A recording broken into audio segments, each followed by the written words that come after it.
RA 11594. We passed it last 18 Congress para lang alam mo na ini-impose natin yung higher penalties dito for perjury, no, which is up to 12 years of imprisonment per count.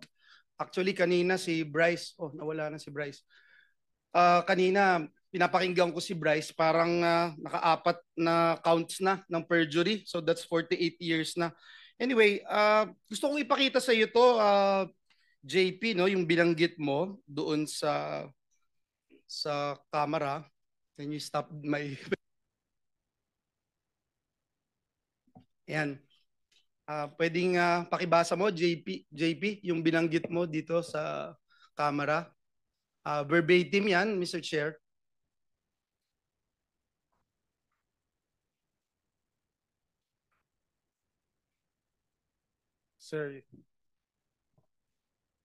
Sir, yung picture po na yan ay noong October 2023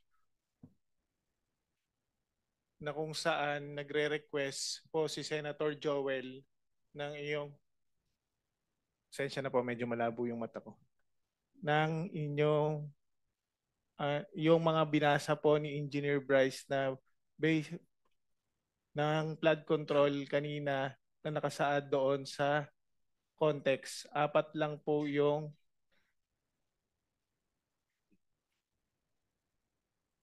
pwedeng picturean ko pa para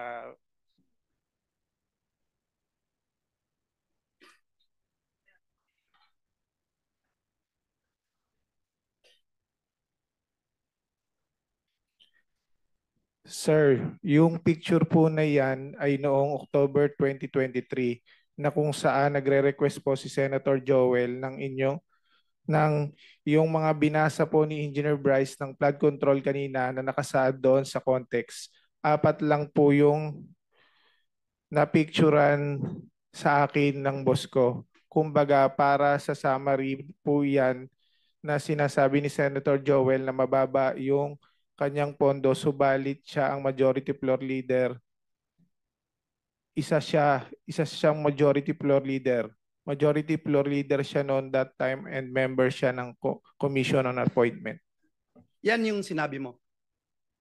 Yes po. Mr. Chairman, may I ask Mr. JP Mendoza, kasi binanggit niyo po dyan na si Secretary Bonoan ay kinukumpirma ng Commission on Appointments. Yan po yung binanggit po ninyo, no, sa Commission on Appointments. At ang date po na ito, would you say, tama po, yung sabi niyo, October 2023? Sir, check ko lang po yung eksaktong date dito sa binasa niyo po kanina yung transcript. October 4, 2023 po, to be exact po. Yes, November 22, 2022 nang ma-confirm si Secretary Bonoan. Sabi niyo din, Mr. Mendoza, are you aware? Kasi sabi niyo din po na miyembro si Senator Villanueva ng Commission on Appointments. Sabi niyo rin, October 2023. Tama po? Sir. Binasa niyo po yung transcript eh. Check ko lang. Ito po sa pagkaka-picture ko po, October 4, 2022, 10:31 p.m. po. Hindi kakasabi mo Yes, lang po. kanina, yan din ang sinabi mo sa House. Yung 2023 po, 2023 po dumating yung project po. I'm sorry. Magulo yata yun, Mr. Chair. Sabi mo 2023, yung binasa mo kanina at binanggit mo sa House. Sir, upon checking po, kasi ito po yung picture. Para ma-summary ko po, sir, okay lang po ba na ipaliwanag ko po? Ito po Go ahead, kasi... sige, para maliwanag. Apo. Sir, pwede po bang humingi rin ako ng parliamentary immunity? May legislative immunity? Legislative immunity po. Of course, alam mo naman yung conditions, di ba? Apo. Nasabi sa Apo. kanina, may legislative immunity pero hindi rin totoo ang sinasabi. Baka pareho rin ang sasabihin mo. Hindi, ito po para ma-explain ko po ng Any objection? Hearing none, sige, granted. Ito po, sir. to pong time na to, nung papicturean po sa akin ni Boss Henry yung cellphone po niya kasi disappearing message po. That time po, ang sabi po ni Boss Henry, nagre-request daw po si Senator Joel ng pondo po. Ng almost parang ang pagkakabanggit ni Boss Henry is 1.5 billion. Subalit doon sa parang na pumasok sa conversation po na napicturan, isang kayang ialat lang po sa kanya ni Secretary Bonoan is 600 million. Totoo naman I'm po. sorry, Mr. Chairman. There's nothing there. Kahit na picture lang yung pinicture mo, there's nothing there that states that. Is this a new allegation that you're talking about? Actually, papaliwanag ko lang muna po, sir. Ang kaya lang po ni Secretary Bonoan that time is 600 million na ibigay. Kaya sa conversation po, This was in October 2022. yes po, Okay. nung nagre-request nung October 22. Okay, Mr. Chairman, can I finish on that? Kasi lumalayo na po siya. Allow the resource person to finish the narration before Okay. we interject. Okay. Yung katulad nga po ng sinabi ni D.E. Henry noon, kung nagpa-follow up sa St. Joel, totoo naman po na ang nire-request niya is mga multipurpose building. Pero that time na hindi kayang ibigay yung amount na hinihingi ni Senator Joel, ang kaya lang ni Secretary Manny Bonoan po noong time na yun is 600. So, hindi maaabot yung target na almost 1 billion na mahigit. Naisipan po ni D.E. Henry na i-convert sa flood control yung 600 million na which is kinuhanan po ng 25% yung mga kontraktor para ang maging total is 150 million. Kung sinasabi po kanina na yung project po lumabas po siya ng 2023, wala po siya sa GAA. Meron po kaming conversation nung Chief of Staff po ni D.E. Henry na isinend po sa akin yung list na ayos na po na eto po, pakita ko po.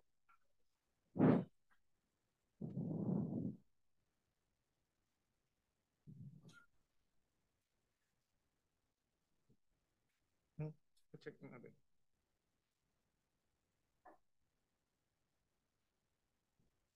Pwedeng pa-flash to. Kasi paputol na lang para hindi naman. Tama na lang, sir.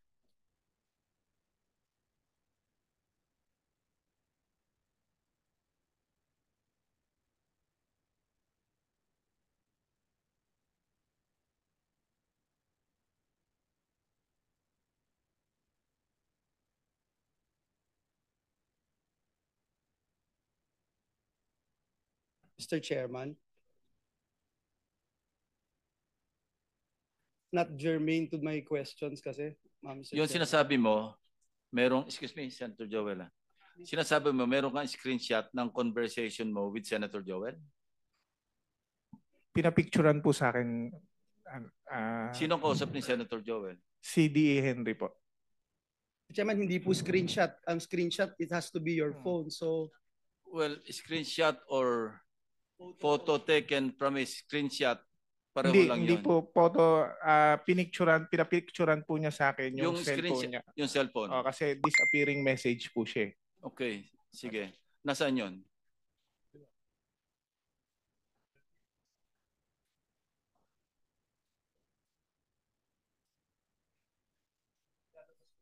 Ang binigay mo raw, list of projects, hindi yung... Kumbaga, nung yung 600 million na kinonvert na lang po sa flood control, ito po, ito po yung nasan po. Now, how can you prove na si Senator Joel at saka si Engineer Alcantara yung nag-uusap doon sa, yung nando sa thread? Nung nasa Congress po, tinanong din po siya sa House kung kinukumpirma po niya na nag-uusap sila. Kinonfirm naman po ni DE. Are you confirming? I confirm, nung last time po sa Congress, ang kinonfirm ko lang po na si Senator Joel po ay nag-follow up sa akin na pwedeng malagyan ng building, mga school building po ay multipurpose building. Baka pwedeng mabigyan po ni Secretary. Meron daw pong request pero pinapapollow up niya lang po sa akin. Pero there's no such thing as flood control, Your Honor. Yun po ang bilanggit ko sa Congress po. Ayan, Senator Joel, please continue. Thank you. Be thou as it may, Mr. Chairman, JP 2022-2023, hindi po ako miyembro ng Commission on Appointments. Hindi po ako miyembro. Pwede kong tanungin si Mr. Alcantara. Mr. Alcantara, same question that I asked Secretary Bonoans, Regional Director Tolentino. Was there a time na I asked or I nominated flood control program sa inyo? Wala po, Your Honor. Ever since po. Ever since, wala, Mr. Chairman. Was there a time na naglabi si Senator Villanueva for any contractor na in-endorse, pinakitaan ng pabor, or nilabi sa iyo, Mr. Alcantara? Wala po, Your Honor. Thank you, Mr. Chairman. Balikan kita, JP, no? Hindi ako CA member. Kinonfirm na si Secretary Bonoan dun sa sinabi nyo. Doon sa mga binanggit mo doon sa plenaryo, doon sa Kamara. Gusto ko lang malaman, meron bang nag-utos sa'yo, sabi sa'yo na banggitin ang pangalan ni Senator Villanueva na ang tanging basis mo ay pinicturan mo ang isang telepono na hindi din sa'yo?